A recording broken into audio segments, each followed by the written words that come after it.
We spend so much of our lives wishing we were someone else. Richer, more powerful, more important. We look at others and think, if only I had what they have, I'd finally be happy. But here's the truth most people learn too late. The thing you've been searching for out there in the world has been right inside you all along. Real power doesn't come from becoming something greater.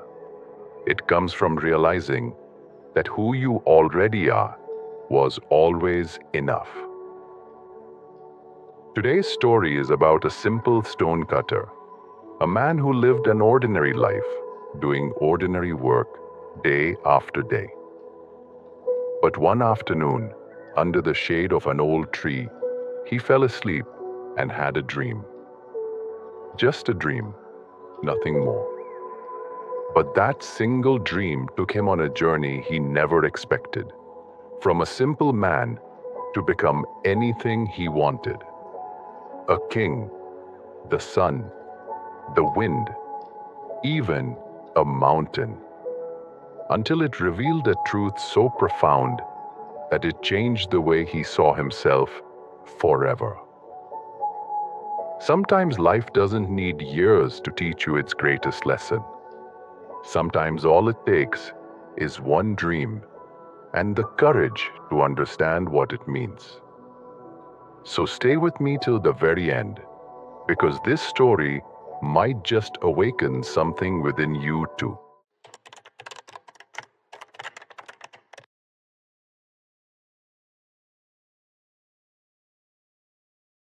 Long time ago, there lived a humble stone cutter in a small hut by the side of a great rocky mountain.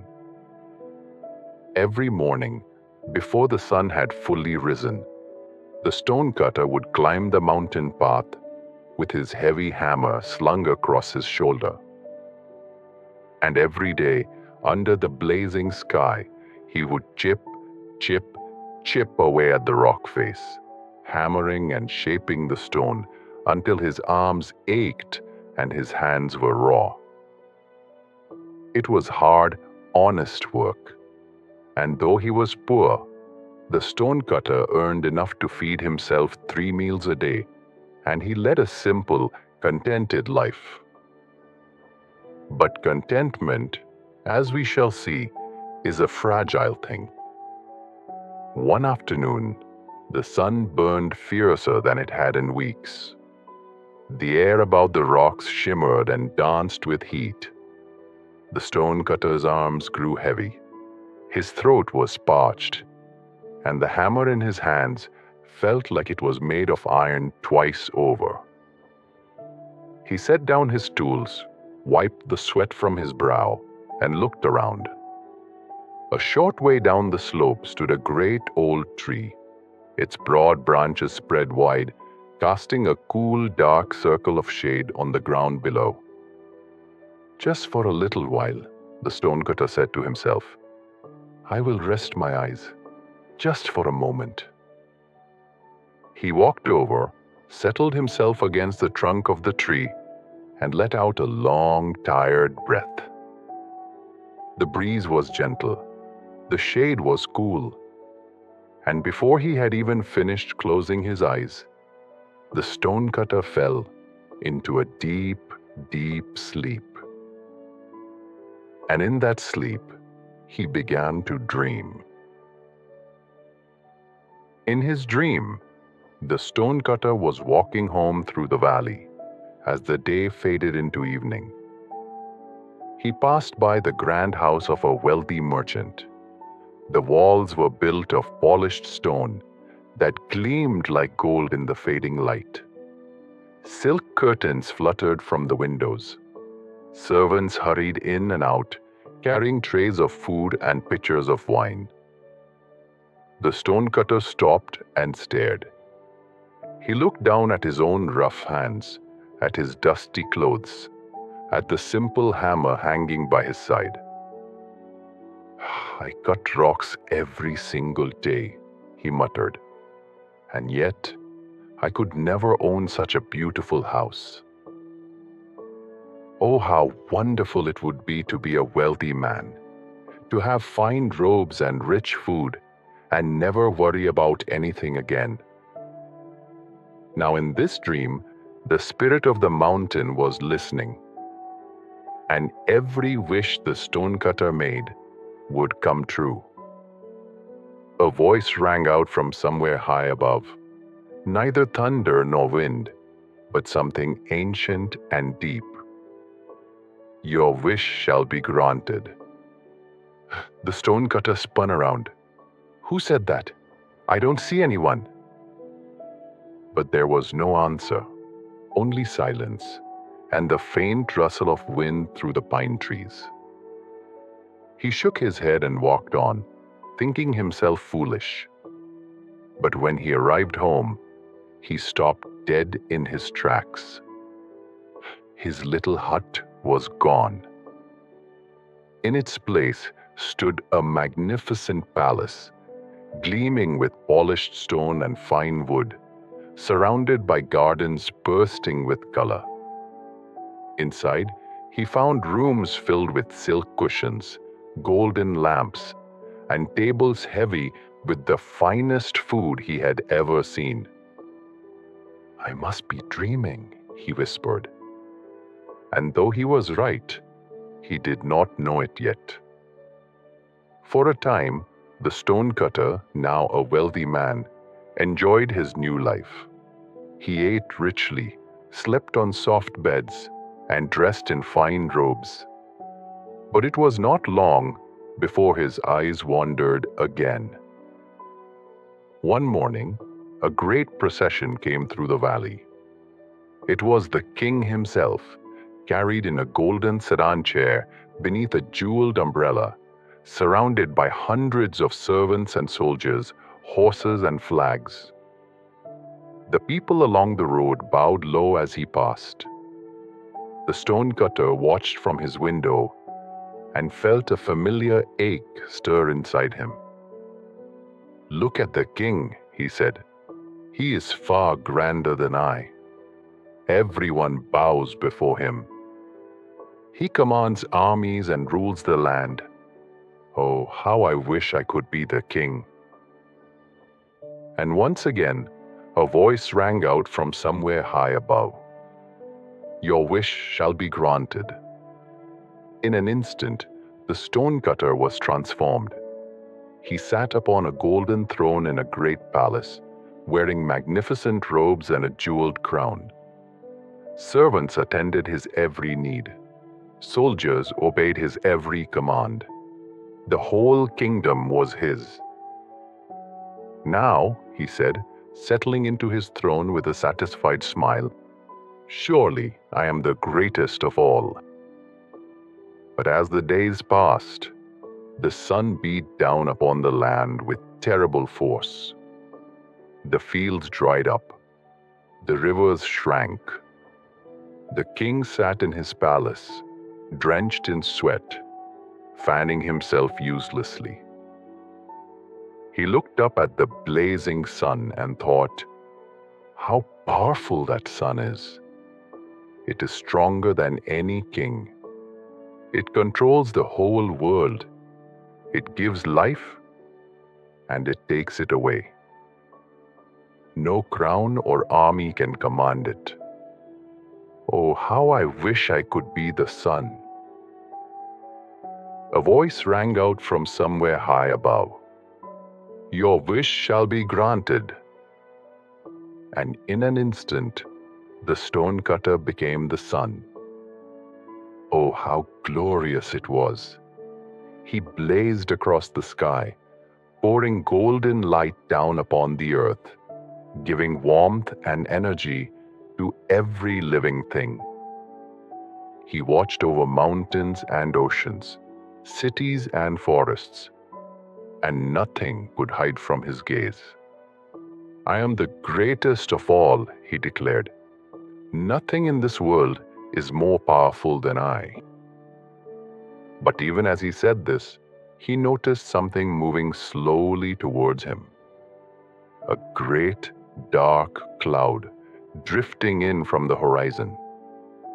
The cloud grew larger and larger until it slid directly in front of the sun, blocking his light completely. The sun pushed and blazed, but he could not shine through. The world below fell into shadow. "What is this?" cried the sun. "I thought I was the greatest of all, but this cloud is greater than me. It has stolen my light, and there is nothing I can do. Oh, how I wish I could be a cloud." A voice rang out from somewhere high above. "Your wish shall be granted." And so the stonecutter became a mighty cloud. He drifted across the sky, high above the world, gazing down upon all the lands and seas and mountains and valleys below. "Now I truly am the greatest," he thought. "I can block the sun itself. I can flood the rivers and drench the fields. Nothing can touch me up here." And he poured rain down upon the earth, great torrents of it, flooding villages and washing away roads. Everything bowed before his power.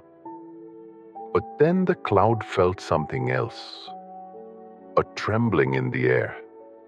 From beyond the hills came the wind. It started as a whisper, then grew into a howl, whipping around the cloud, tearing at him from every side.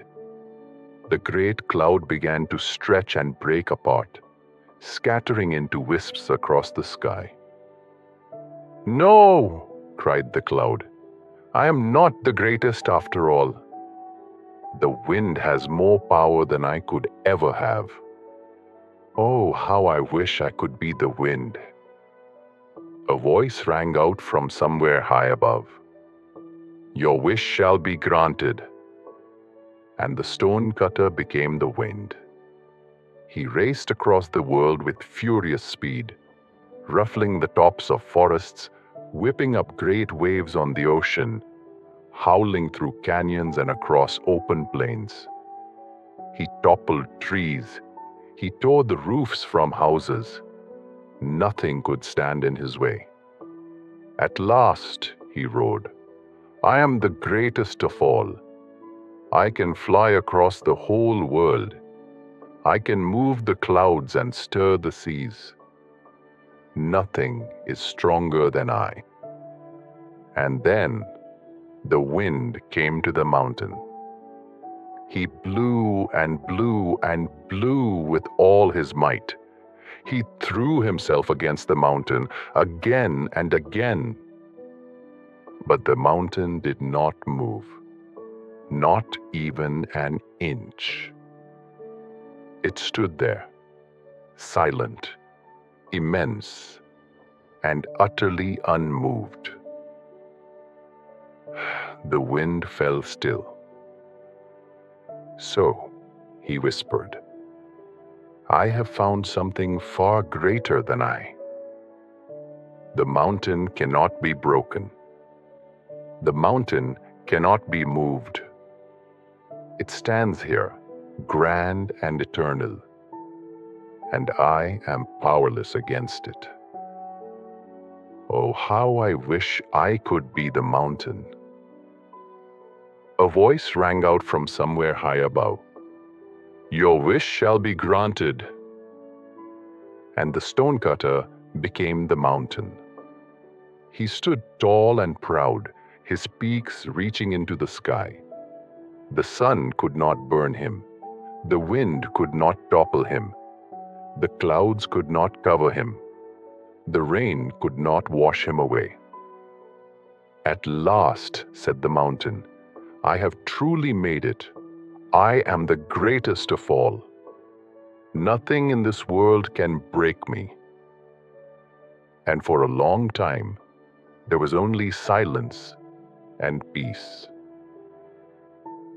But then, tap, tap, tap, the mountain heard a small sound at its base.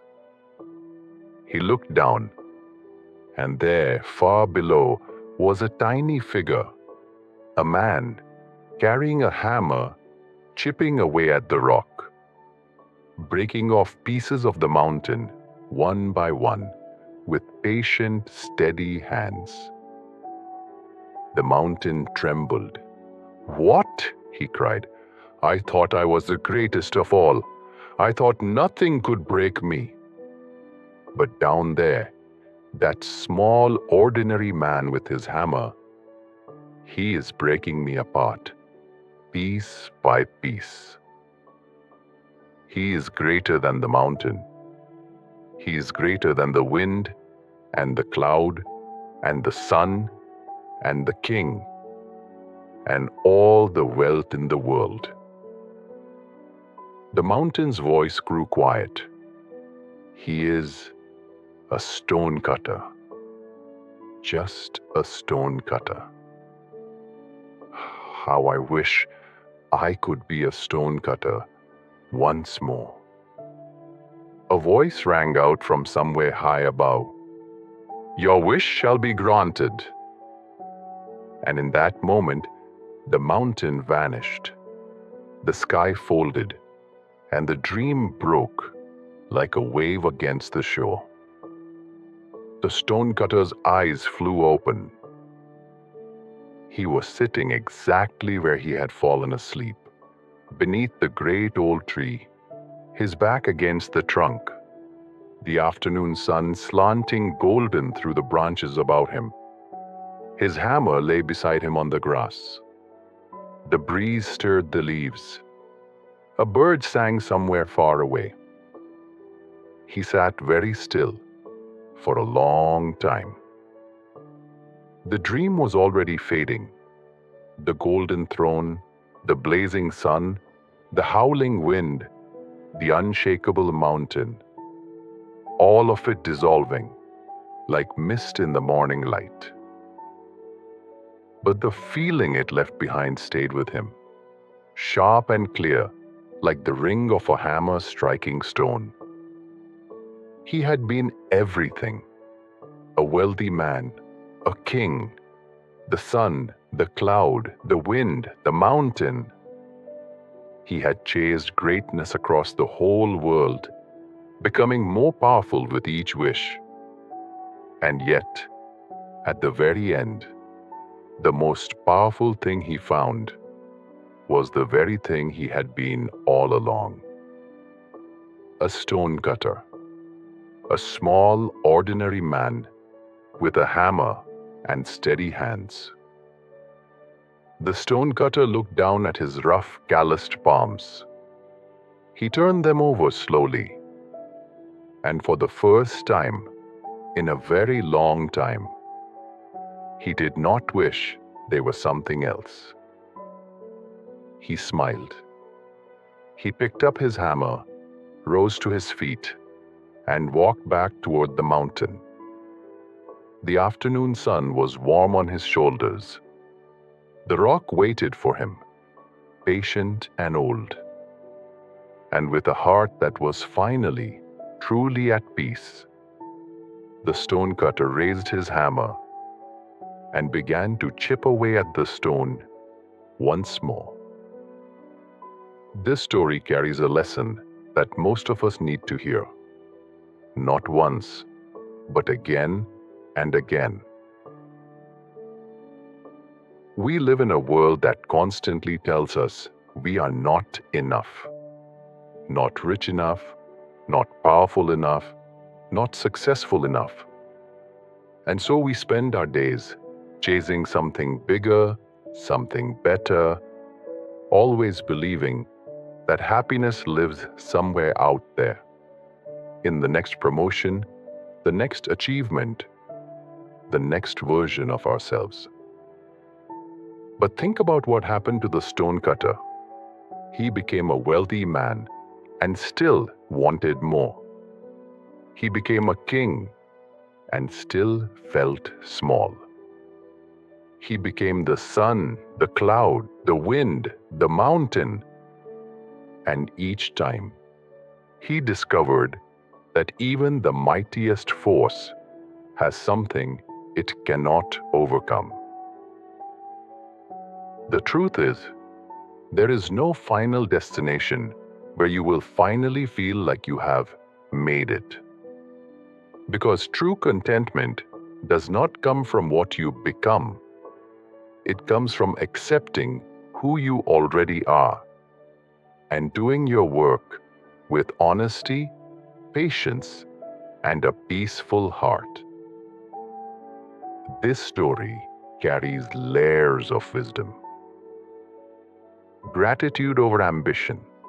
The stonecutter's suffering didn't come from his circumstances. It came from constantly comparing himself to something he perceived as greater. Each new form brought a brief thrill, then the same restless dissatisfaction. The lesson is clear. If you cannot be content with what you have, you will not be content with what you get. The illusion of greater. Every power in the story had a weakness. The king feared the sun. The sun was blocked by the cloud. The cloud was torn by the wind. The wind could not move the mountain. The mountain was broken by a man with a hammer. Nothing in this world is absolutely supreme. Chasing the top of that ladder is chasing something that doesn't exist. Strength comes from within. The stonecutter's hands, his patience, his steady daily work. These were the very things that could break a mountain. He overlooked his own quiet power because it didn't look grand or glamorous. We often do the same. The grass is never greener. Every transformation felt like an upgrade until it wasn't. This is the oldest trap in human nature. Believing that someone else's life, position, or power would finally make us happy. Look at your own life today. Look at your hands, your skills, your daily work. You may think it is ordinary. You may think it is not enough. But the stonecutter's steady hands could do what even a mountain could not resist. Your quiet, consistent effort, the work you do every single day, that is your greatest power. So stop comparing yourself to others. Stop wishing you were somewhere else or someone else. Water your own garden. Sharpen your own tools. Trust the work that is in front of you. Because the life you already have, when lived with gratitude and purpose, is more powerful than any throne, any crown, or any force of nature. True power and happiness are not found by becoming something else. They're found by accepting and honoring who you already are. The stonecutter traveled through every form of greatness imaginable, only to discover that the greatest force of all was the very thing he started as. So always remember these lines. Comparison creates suffering. Contentment brings peace. The real contentment is not having everything, but seeing the value in what you already have. You don't need a bigger role. You need a deeper presence in your role. Real freedom is choosing your path consciously, not running from difficulty or chasing status. The grass will always look greener on the other side if we are blind to the green beneath our own feet. He who knows that enough is enough will always have enough. The deepest power is not in becoming something greater, but in accepting and honoring who you already are. Now I want to hear from you. Comment below and tell me, What is one thing in your life that you have been overlooking or taking for granted? Sometimes the greatest blessings are the ones we forget to notice. If you believe this story should reach more people, please like and share the video and subscribe to our channel to stay with us. I'll be back again with another story like this. Until then, be patient, stay grateful, and remember, you are already enough.